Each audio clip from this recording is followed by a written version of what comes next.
en compagnie de Calogero. Calogero, est-ce que vous êtes joueur? Vidéo? Ouais, vidéo. Non. Jeu vidéo, on dit gamer. Bonjour Clément Le Saffre. Bonjour Philippe, bonjour à tous. Je ne vous demande pas si vous êtes gamer, c'est votre seconde peau. C'est votre seconde peau.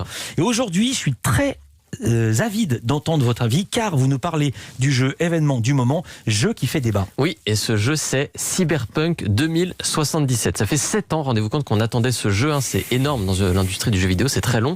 Il devait sortir en avril, finalement il a été reporté 2 fois et il est sorti jeudi dernier. Comme le titre l'indique, l'histoire se passe en 2077, donc dans un futur lointain, dans la ville de Night City, une mégalopole ultra technologique. C'est un peu comme Blade Runner, mais en jeu vidéo, on y incarne V, c'est un mercenaire augmenté, c'est-à-dire mi-humain, mi-machine, en quête de gloire.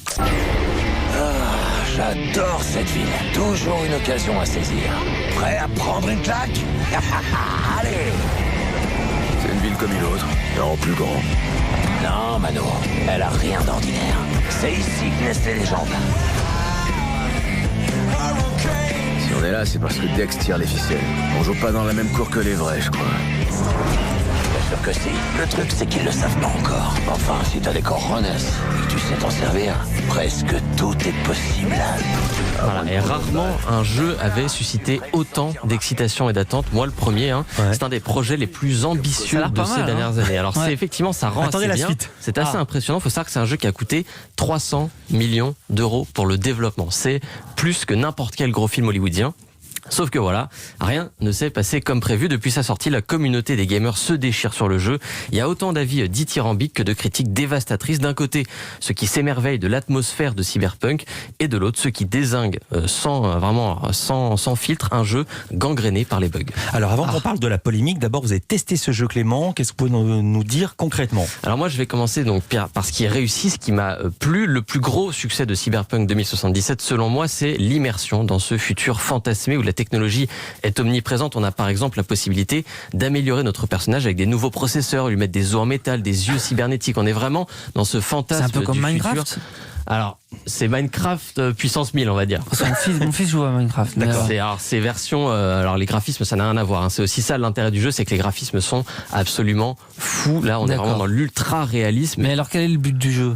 Alors le but du jeu en fait c'est on est ce mercenaire qui fait des quêtes. En fait il faut accéder à la gloire, donc il y a des gens qui nous confient des contrats alors, plus ou moins légaux, et il faut faire tout ça dans cette ville qui s'appelle Night City, qui est une ville complètement inventée, vraiment qui rappelle encore une fois Blade Runner, à la fois japonisante et américanisante, il y a un peu des deux, avec des gratte-ciel immenses. Mais à jouer c'est intéressant. Et à jouer c'est assez intéressant, c'est-à-dire qu'on est très immergé, et moi je me promène beaucoup dans la ville et c'est vraiment très prenant. Mais alors évidemment la question que tout le monde se pose, pourquoi le jeu, ceci étant dit, est-il si critiqué?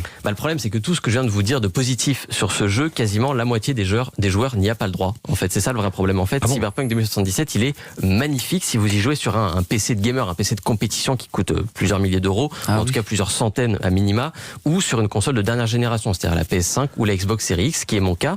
Par contre, si vous jouez sur PS4 et Xbox One, qui sont les consoles les plus répandues aujourd'hui, c'est celles qui sont utilisées par des millions de joueurs dans le monde, et en fait le jeu il est à peine jouable. Il a été conçu pour, normalement il aurait dû sortir en premier lieu sur ces consoles-là, sauf qu'en fait il a été rushé sur la fin pour être mieux sur les nouvelles consoles que sur les anciennes. Résultat, les graphismes sur ces vieilles consoles sont laids, les textures ressemblent à de la pâte à modeler, il y a des personnages qui n'ont même pas de visage en fait, comme si le jeu n'était pas fini en fait. Et autre partie qui fait partie de la polémique, c'est qu'on peut choisir son visage et même des attributs et même des choses. On peut même choisir, je sais pas comment prononcer les mots, il y a des enfants qui nous écoutent, son attribut viril. Ah oui. La taille de son sexe, en 3 tailles.